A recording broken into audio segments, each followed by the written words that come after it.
เปิดคลิปมาในหอบหลายเดือนพี่น้องบ่ได้ถ่ายคลิปสบายดีFC เบิดสุขุสุคนสบายดีตอนเช้ามื้อนี้พากันลงมาพี่ละพี่น้องบ้านอันเมียของอ้ายบ่แป๊บเนาะอยู่เซทมวกผู้ใดเคยมานำตอนนั้นสิจืออยู่ตอนที่เพิ่นขึ้นมาช่วงสงกรานต์ปีแล้วนี่เนาะบ่แป๊บลงมาส่งเพิ่นรอบนี้เพิ่นขึ้นมาน่ะมาจัดงานพี่น้องกินดองแต่ว่าเมื่อวานนี้เขาเจ้าลงมาก่อนนี่รถ2 คันเนาะรถอันอัมมาล่าเลยกะรถพี่น้องในบ้านนั่นแหละแต่ว่าบ่แป๊บของกะมาฮอดเช้ามื้อนี้วันที่26พากันออกรถมาแต่ตี 3พี่น้องขี่รถ200มาเนาะเดี๋ยวไปเบิ่งว่าญาติพี่น้องเฮามีไผแหน่มาทุกคนเนาะบ่แป๊บก็ติดงานอยู่ทางบ้านก็งานหนึ่งเนาะช่วงนี้ก็บ่ค่อยมีเวลาถ่ายคลิปปานใดทุกคนเพราะว่าบ่แป๊บไปเฮ็ดงานนำพ่อเฒ่าเนาะมื้อนี้ก็เลยมางานแต่งของอ้ายหัวผู้เบิดพี่น้องไอ้รถเต็มเนาะในนั่งอยู่นอกใส่เวลาลงมาอยู่2 ชั่วโมงกว่าพี่น้องเอ้ยกว่าสิฮอดเนาะมันไกลแฮงเซทมวกแล้วก็เมืองพีนแล้วก็เซโปนเป็นชายแดนต่อเวียดนามพี่น้องลงไปเรื่อยๆแต่ว่าอันนี้ก็ครึ่งทางแล้วเนาะทีมหมู่บ้านนี่ลงมาเดี๋ยวพาไปเบิ่งพี่น้องว่ามีไผแน่งานนี้ก็ถือว่าจัดใหญ่เติบเนาะแต่ว่าเขาจะเอาเตรียมไว้เบิดแล้วหมู่บ้านนี่บ่แป๊บก็ยังติดงานทางบ้านก็เลยบ่ได้ลงมานำเนาะเมื่อยพี่น้องเอ้ยกระดองคือกันนั่นแหละดองอันดองเอื้อยสาวรัดเอื้อยคนละพ่อละแม่เด้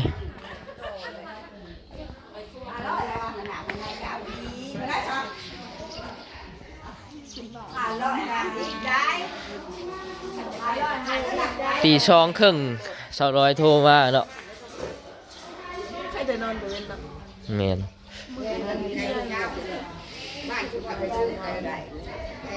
คันแม่นว่าบ่ยากเมื่อวานก็สิได้ลงมานำอยู่อันนี้เฮาก็ยากคือกันพี่น้องเอ้ยมีแต่ดองติดๆเลยช่วงนี้นะเป็นเดือนดองนี่ทุกคนอันนี้โมเมนต์อันบ้านเจ้าสาวในบ้านหลังน่าสิเป็นบ้านญาติเพิ่นเขาเจ้าก็จัดใหญ่เด้พี่น้องตู้เขาเจ้าคักกันเลยว่ะระบบเครื่องเสียงนี่พี่น้องทีมลงมาพี่น้องของซุมเฮาเนาะมีสาวลอยอัมมาลาแม่น้องเหมยละสาวแล้วก็เจแหล่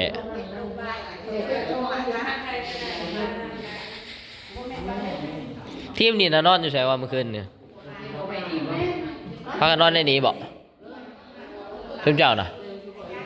นอนอยู่ไสเมื่อคืนแต่ว่าเพิ่นลงมาเมื่อวานนี่พี่น้อง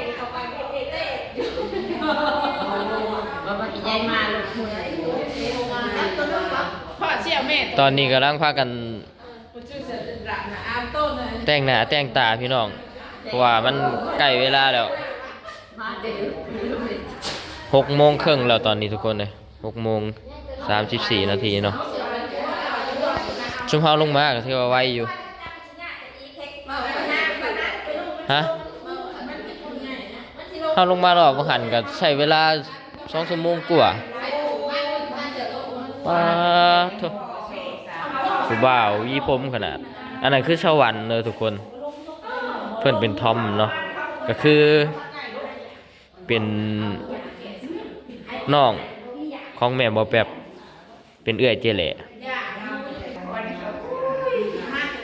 เดี๋ยวออกไปทางนอกก่อนบัดตื่นมาเช้านี่อากาศทางนี้เย็นอยู่เด้คือว่าแล้วเฮาอยู่นอกนั่งรถนะวี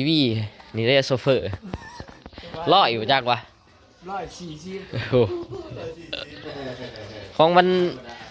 มันบ่มีรถเด้เฮาลงมาน่ะ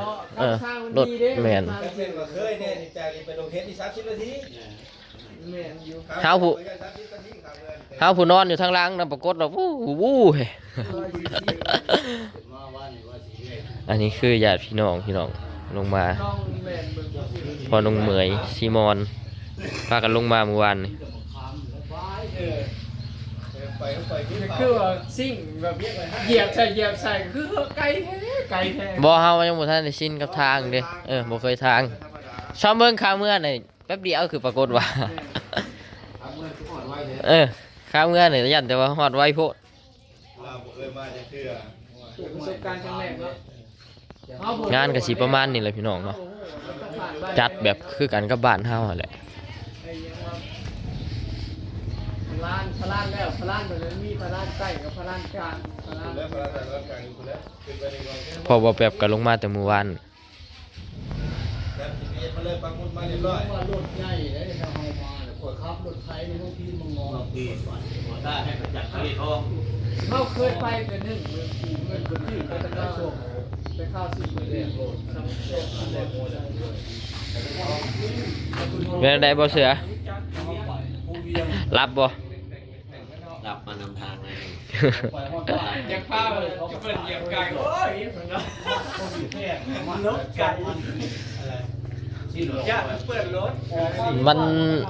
ลดลงมา3คันพี่น้องแต่ว่าลงมามื้อวานนี่แน่เนาะมื้อนี้ก็ลงมาคันเดียวพากันออกรถมาแต่ดึกพู้นแหละ วันละ2,000กีบ มันแซ่บหัวให้ขึ้นหอดเด้ มาแล้วก็มานั่งเว้ากันพี่น้องซ้ำว่าตอนนี้นะมีแต่คนของเฮาเองอยู่แถวนี้นะ มีแต่คนเอาเองมาเลยเจ๋ง บาท12,000กีบ เดี๋ยวพาไปเบิ่งเจ้าบ่าวกับเจ้าสาวนี่แหละพี่น้องบ้านหลังนี้เป็นบ้านของอันเจ้าสาวเนาะเดี๋ยวเฮาสิพาเข้าไปทางในตอนนี้เขาเจ้ากำลังแต่งหน้าเจ้าสาวอยู่ลงมาตอนนั้นนะรีวิวบ่คักมันได้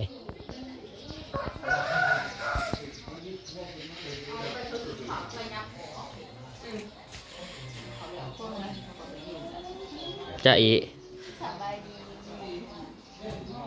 ว้าว นี่ทุกคนจะว้าวนั่นน่ะเจ้าสาว ตอนนี้กำลังแต่งหน้า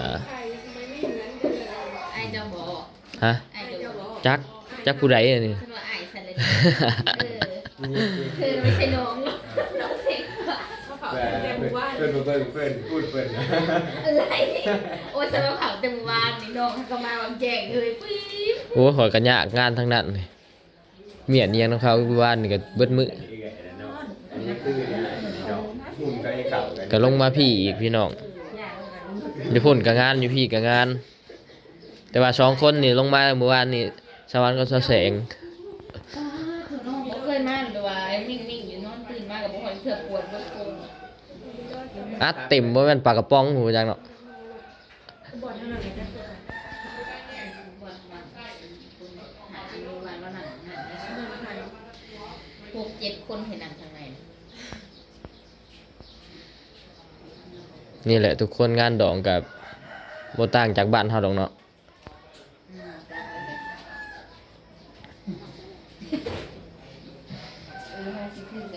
กำลังแต่งหน้าแต่งตา ใช่บ่ ให้ เก่า เจ้าสาวพี่น้อง บ่แม่นบ่มีแนวเก่าบ่จะเว้า ถ้าเบิ่งบัดใส่ชุดแล้ว จะเบิ่งแล้วถาข้างในเงินอันเอาลงอีก ยังสิเข้าไปอยู่ อันนี้สมมุติว่านั่งถาแต่งหน้าเดี๋ยวพี่จอกอีกท่อให้ครับนั่นแหละเอาลงมาสิอย่างอีจุบลงอีก อันนี้เป็นในบ้านของเจ้าสาวพี่น้องก็สิมีพวกเครื่องของสมมา นี่พี่น้องพวกหมอนพวกเสื้อ ว่าสิเอามอนนะขอยืม อันนี้ก็เป็นผ้าขวัญ สมควรพระนางเบิ่งพระเจ้าเฮ็ดตั้งแต่เมื่อคืน ตอนเขากำลังเฮ็ดแต่อูแบบ เขาเจ้าแต่งเองบ่ พวกเราจ้างคนมางามเนาะบ้า นั่ น น เฮา พี่น้ ส่ อ ว ง นหลายเพิ่นบ่ค่อยใส่สากอันนี้ อันนั้น แบบ ใช่เป็นชื่อเจ้าบ่าวกับเจ้าสาวกิกับนก อันนี้3,000ก็ธรรมดาอยู่ อืม มาทำพี่นางเนาะอันนี้3,000ก็งามเลยอันนี้2ล้านเนาะ อืม ผ้าขวัญแบบ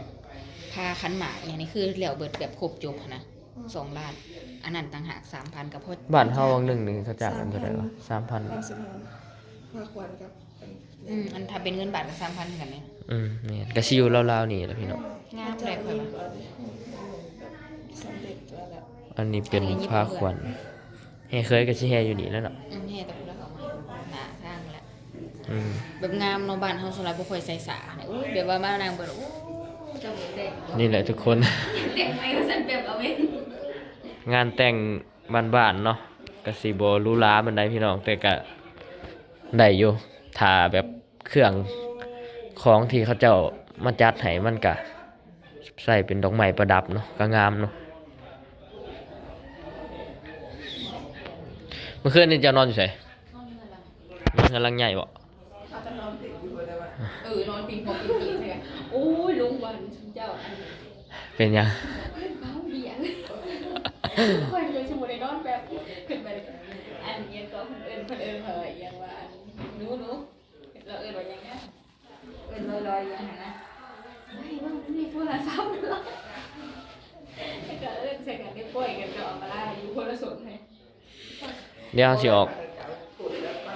อกไปหารีวิวทางแม่ครัวต่อพี่น้องบัดนี้ อันนี้คือเขามาเบิ่งพาขวัญแล้วก็เบิ่งเจ้าบ่าวเจ้าสาวเนาะ เราสินมาเลยลูก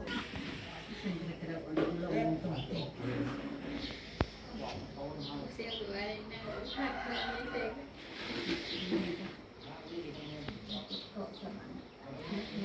กว่าสิได้เอาพี่น้องใช้เวลาอยู่ประมาณชั่วโมงกว่า 2 โมง 3 ชั่วโมงแล้วแต่งหน้าแล้ว อืม เรามาแบบปีห้าวัน ถ้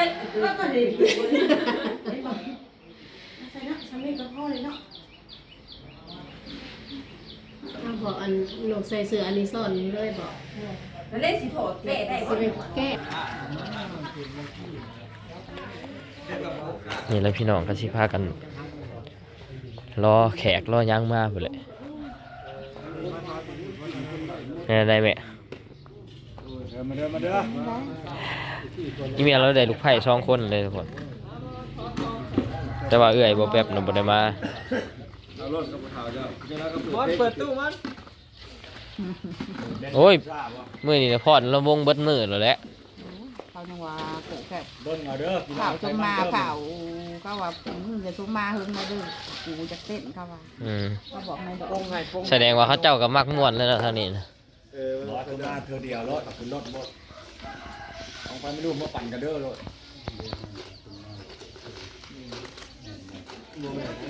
ช่วยๆจักหน่อยพุ่นแหละพี่น้องแขกคนสิมา อ้าวตัวจะมาผมจะนอกกินมื้อคืนนี่แซ่บๆแบบไปกินน้ำก็ได้ตัวหินอ่อนนี่ก็ได้เนี่ยหินอ่อนนะ พาข้าวมาแล้วพี่น้อง ไปกินข้าวซุปมันเพื่อทุก มาเลยเขาเจ้าย่อให้ชุ่มเฮาเลย จะกดใหญ่นะ มาเขาเจ้าย่อพาข้าวมาให้แล้วชุ่มเฮาต้องกินก่อนจังสิได้ย่อข้าวบัดแขกมาพี่น้องนี่ทุกคนกับข้าวเนาะอันนี้เป็นลาบชีนงัวเนาะแล้วก็เป็นต้มเนื้องัวกะสิประมาณนี้แหละพี่น้องอาหารการกินนี่เนาะทุกคนบัดนี้เขาก็สิได้หากินข้าวกินน้ำ